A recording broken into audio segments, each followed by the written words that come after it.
टा टा टा टा टा. अरे भाई माझ्या गाडीवर क्रॅश कसं झाला? क्रॅश कोणी केला माझ्या गाडीवर?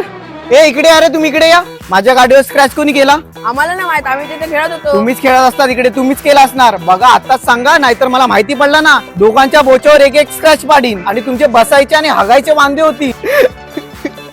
हा बोल ना. कुठे आहेस रे? अरे इकडेच आहे रे. तुझ्या आवाजाला काय झालं? अरे भाई काय सांगू, सकाळी उठून बघतो तर बाईकला स्क्रॅच होता. अरे भाई तू लवकर इकडे. जेव्हापासून मी माझ्या गाडीला स्क्रॅच बघितलाय ना तेव्हापासून मला श्वास घ्यायला होत नाही. ते काय भाई, कशाला एवढं टेन्शन घेतो? छोटासा स्क्रॅच आहे, होईल ठीक. भाई तू माझी फिलिंग समजू नाही शकत. तुझ्याकडे बाईक नाही ना म्हणून तू असं बोलतोस. आणि ज्याचं जवळतं ना त्यालाच कळतं. बघ बाबू, तुला चॉकलेट, आईस्क्रीम, चायनीज सगळं देईल. फक्त मला एवढं सांग, तुम्ही खेळताना पडलात ना स्क्रॅच गाडीवर? मला तर माझ्या गर्लफ्रेंड वरच डाऊट येतोय. तिने तर नसेल केलं आहे, कारण की मी तिच्यापेक्षा इम्पॉर्टंट माझ्या बाईकला द्यायचो. देवा, ज्याने पण माझ्या बाईकला स्क्रॅच केला ना त्याचं वाटोळं होऊन जाऊ दे. अरे ओम, तू केवढा नशेत होता? रात्री त्या बिल्डिंगच्या गेटला तू गाडी ठोकली, मीच तुला घरी सोडलं. बिल्डिंगच्या खाली गाडी लावली.